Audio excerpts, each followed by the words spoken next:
खुलुमबाय स्टुडियाव आंखिनिकां ब्रह्म ADRE नि थामथि आरो ब्रैथि थाखोनि साख्रिनि आरज गाबगिरिफोरनि थाखाय गिदिर खौरां नोंथाङा ADRE नि थामथि आरो ब्रैथि थाखोनि साख्रिनि थाखाय आरज गाबदों नामा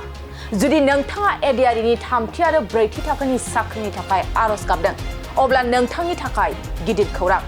थामथि आरो ब्रैथि थाखोनि आनजादनि फारिलाइखौ फोसावनाय जाबाय आनजादा फैगौ 15 सेप्तेम्बरनिफ्राय 27 अक्ट'बरसिम जागोन आरो थामथि थाखोनि साख्रिनि आनजादा 15 सेप्तेम्बर आरो 25 सेप्तेम्बराव जागोन आरो ब्रैथि थाखोनि आनजादा 27 अक्ट'बराव जागोन 25 सेप्तेम्बरनि फुंनि 9 रिंगानिफ्राय सानजौफुनि 12 रिंगासिम सोंथि बिलाइ 4 नि आनजादा जागोन बेराफारसेथिं थामथि थाखोनि आनजादा सानजौफुनि 1:30 रिंगानिफ्राय बेलासिनि 4:30 रिंगासिम सोंथि बिलाइ 5 नि आनजादा जागोन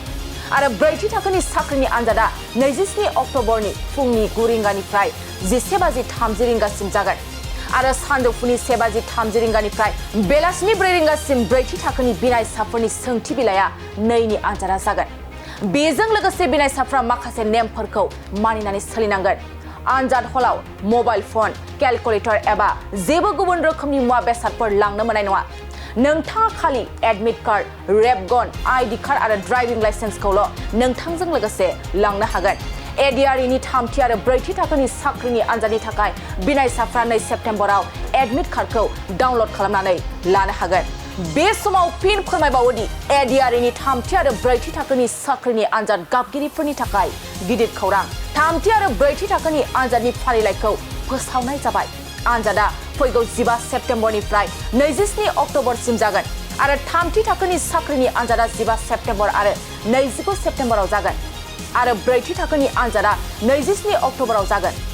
25 सेप्तेम्बरनि फुंनि 9 रिंगानिफ्राय सानजौफुनि 12 रिंगासिम सोंथि बिलाइ 4 नि आनजादा जागोन बेराफारसेथिं थामथि थाखोनि आनजादा सानजौफुनि 1:30 रिंगानिफ्राय बेलासिनि 4:30 रिंगासिम सोंथि बिलाइ 5 नि आनजादा जागोन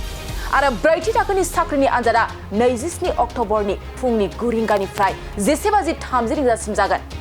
आरो सानजौफुनि 1:30 रिंगानिफ्राय बेलासिनि 4 रिंगासिम ब्रैथि थाखोनि बिनायसाफोरनि सोंथि बिलाइनि 2 नि आनजादा जागोन बेजों लोगोसे बिनायसाफ्रा माखासे नेमफोरखौ मानिनानै सोलिनांगोन आनजाद हलाव मबाइल फन केलकुलेटर एबा जेबो गुबुन रोखोमनि मुवा बेसादफोर लांनो मोननाय नङा नोंथाङा खालि एडमिट कार्ड रेबगन आईडी कार्ड आरो ड्राइभिं लाइसेन्सखौल' नोंथांजों लोगोसे लांनो हागोन ADRE नि थामथि आरो ब्रैथि थाखोनि साख्रिनि आनजादनि थाखाय बिनायसाफ्रा 2 सेप्तेम्बराव एडमिट कार्डखौ डाउनल'ड खालामनानै लानो हागोन नोंथांमोननि गेजेराव बे खौरांखौ होबाय गोजोन्थों